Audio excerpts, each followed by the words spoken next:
अगर birth certificate बनवाने के लिए आप सरकारी दफ्तर जा रहे हो तो ये वीडियो एंड तक देखना। देखो, जन्म प्रमाण। हे सज्जन लोगों सुनो, सगुण और निर्गुण एक समान है। इन कवि घनानंद का आग्रह है कि उनकी हार्दिक पीड़ा का अनुभव करते हुए उन्हें जीवन रस प्रदान करो, ताकि वो कभी भी अपने प्रेमिका सुजान के आंगन में उपस्थित होकर अपने प्रेम रूपी आंसू की वर्षा करें। सन 1739 ईस्वी में जब नादिर शाह ने दिल्ली पर आक्रमण किया, तब उसके सिपाहियों ने मथुरा और वृंदावन पर भी धावा बोला। बादशाह का मीर मुंशी जानकर घनानंद। साथियों, स्वागत है आपका। पढ़ने वाले हैं गोधली भाग 2 की एक कविता, अति सुदो स्नेह को मार्ग है। साथियों, इस वीडियो में हम पहले कवि परिचय को देखेंगे, क्योंकि कवि परिचय से एग्जाम में बहुत सारे क्वेश्चन बनते हैं, और उसके बाद फिर पूरी कविता को कार्टून के माध्यम से समझेंगे। तो चलिए चलते हैं पहले कवि परिचय पर। अति सुदो स्नेह को मार्ग है के कवि घनानंद जी हैं। इनका जन्म 1689 ईस्वी के आसपास हुआ था। इनकी मृत्यु 1739 ईस्वी में नादिर शाह के सैनिकों के द्वारा हुई थी। ये मुगल बादशाह मोहम्मद शाह रंगीला के यहाँ मीर मुंशी का काम करते थे। ये रीति मुक्त काव्य धारा के श्रेष्ठ कवि हैं। ये सुजान नामक नर्तकी को प्यार करते थे और ये कविता सुजान के लिए ही लिखा गया है। विराग होने पर ये वृंदावन चले गए और वैष्णव होकर काव्य रचना करने लगे। घनानंद प्रेम के पीर कवि हैं। ये ब्रज भाषा के कवि हैं। इनके सेवैया और घनाक्षरी अत्यंत प्रसिद्ध है। इनके प्रमुख ग्रंथ हैं सुजान सागर, विरह लीला, रसकेली बिल्ली। तो इसको आप लोग एक ट्रिक के माध्यम से याद रख सकते हैं, सुरवी। अगर आप लोग सुरवी याद रखेंगे तो इसमें सु से हो जाएगा सुजान सागर, र से हो जाएगा रसकेली बिल्ली और वी से हो जाएगा विरह लीला। तो ऐसे करके आप लोग याद कर सकते हैं। ये दोनों छंद घनानंद रचनावली से लिया गया है। आचार्य शुक्ल ने घनानंद के बारे में कहा है कि प्रेम मार्ग का ऐसा प्रवीण और धीर पथिक तथा ज्वान दान का ऐसा दावा रखने वाला ब्रज भाषा का दूसरा कवि नहीं हुआ। शुक्ल जी ने इन्हें लाक्षणिक, मूर्तिमत्ता और प्रयोग वैचित्र्य का कवि कहा है। सन 1739 ईस्वी में जब नादिर शाह ने दिल्ली पर आक्रमण किया, तब उसके सिपाहियों ने मथुरा और वृंदावन पर भी धावा बोला। बादशाह का मीर मुंशी जानकर घनानंद को भी उन्होंने पकड़ा और इनसे जर जर जर, जर का अर्थ होता है सोना, उन्होंने इनसे 3 बार सोना सोना सोना मांगा। फिर घनानंद ने 3 मुट्ठी धूल उन्हें ये कहते हुए दे दिया, रज रज रज। तो जर का मतलब सोना होता है और रज का मतलब होता है धूल। घनानंद ने 3 मुट्ठी धूल देते हुए कहा, धूल धूल धूल। इस बात से गुस्सा होकर नादिर शाह के सिपाहियों ने इनकी हत्या कर दी।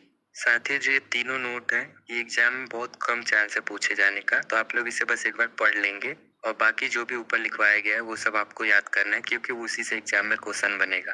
तो चलिए आपको मैं लेखक परिचय से कुछ ऑब्जेक्टिव भी करा देता हूँ, उसके बाद फिर कविता को कार्टून के माध्यम से समझेंगे।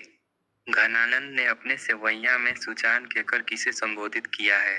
तो हमारा उत्तर हो जाएगा सुजान नामक नर्तकी को। घनानंद किस काल के कवि थे? तो हमारा उत्तर हो जाएगा रीतिकाल। घनानंद का जन्म कब हुआ था?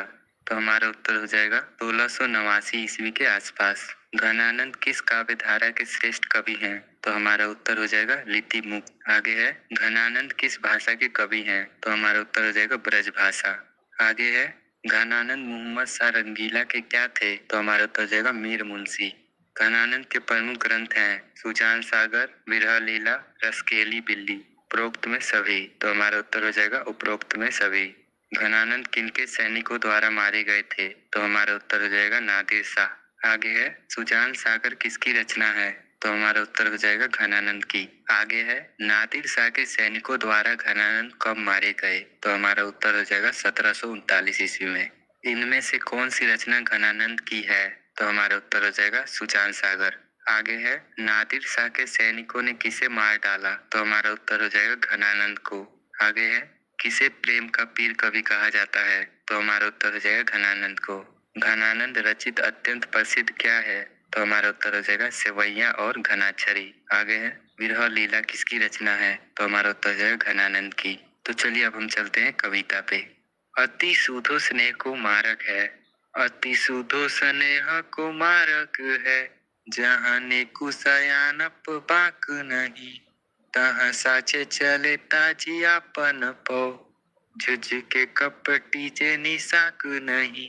इसका अर्थ होता है मेरे पढ़ाई का कितना भी टफ से टफ क्वेश्चन हो, बस फोटो खींचो, अपलोड करो और ये आंसर। अर्थ होता है, कवि घनानंद जी कहते हैं कि प्रेम का रास्ता बहुत सीधा और सरल होता है, जिसमें थोड़ा भी टेढ़ापन या धूर्तता नहीं होती है। उस पथ पर वही व्यक्ति चल सकता है जिसका हृदय निर्मल है, जो अपने आप को पूरी तरह समर्पित कर दिया है। पर छल कपट करने वाला व्यक्ति उस मार्ग पर नहीं चल सकता है। अर्थात प्रेम का रास्ता बहुत सीधा और आसान है, पर इस रास्ते पर वही व्यक्ति चल सकता है जिसके मन में बिल्कुल भी टेढ़ापन या धूर्तता नहीं हो, जिसका हृदय साफ हो, जो अपने आप को पूरी तरह से समर्पित कर दिया हो। चालाकी या किसी को धोखा देने वाला व्यक्ति इस मार्ग पर नहीं चल सकता। आगे है, घनानंद प्यारे सुजान सुनो, यहाँ एक ते दूसरो आंक नहीं, तुम कौन धो पाठी पढ़े हो कहो, मन ले हूँ पे दे हूँ छटाक नहीं। इसका अर्थ होता है, हे सज्जन लोगों सुनो, सगुण एवं निर्गुण में कोई तुलना नहीं है। तुमने तो ऐसा पाठ पढ़ा है कि अपना मन भर लेते हो, किंतु छटाक भर भी देते नहीं हो।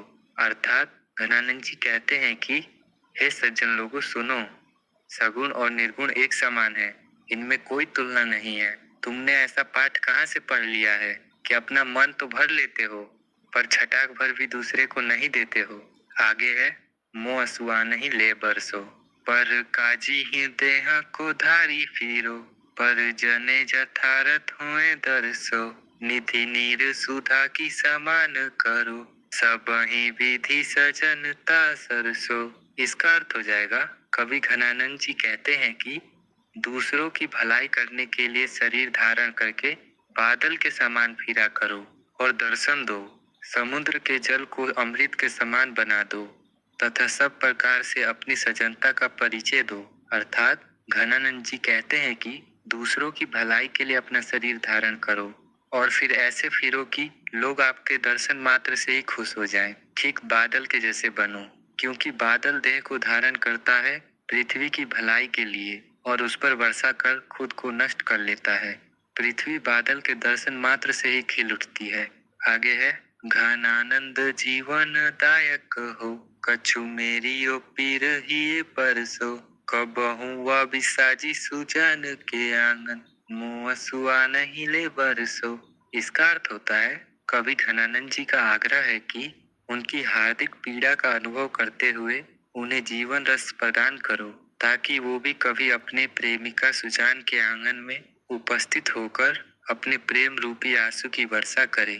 अर्थात कवि घनानंद का आग्रह है कि उनकी हार्दिक पीड़ा का अनुभव करते हुए उन्हें जीवन रस प्रदान करो, ताकि वो कभी भी अपने प्रेमिका सुजान के आंगन में उपस्थित होकर अपने प्रेम रूपी आंसू की वर्षा करें।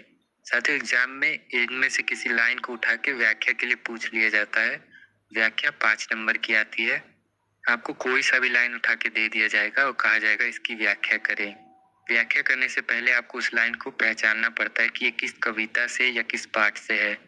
तो पहचानने का ट्रिक है, अगर पहले छंद में से आएगा तो वहाँ पे नहीं नहीं लिखा होगा और दूसरे छंद में से आएगा तो वहाँ पे सो सो लिखा होगा लास्ट में। तो आप लोग इससे पहचान जाएंगे कि ये घनानंद जी की कविता है। तो मान लीजिए कभी इनमें से कोई लाइन आ जाती है, जैसे पर काजी ही देह को धारी फिरो, पर जने जथारथ हुए दरसो। अगर मान लीजिए ये लाइन आ जाती है और कहती है सप्रसंग व्याख्या करें, तो आप लोग व्याख्या ऐसे करेंगे। प्रस्तुत पंक्ति हमारे पाठ्य पुस्तक गोधली भाग 2 के काव्य खंड के कविता मुँह सुआ नहीं ले बरसो से लिया गया है, जिसके कवि घनानंद जी हैं। के बाद फिर आप पैराग्राफ चेंज करके लिखेंगे। उपरोक्त पंक्ति के माध्यम से घनानंद जी कह रहे हैं कि दूसरों की भलाई के लिए शरीर को धारण करके बादल के समान फिरा करो और दर्शन दो, समुद्र के जल को अमृत के समान बना दो तथा सब प्रकार से अपनी सजनता का परिचय दो। तो ऐसे करके आप लोग व्याख्या कर सकते हैं। साथ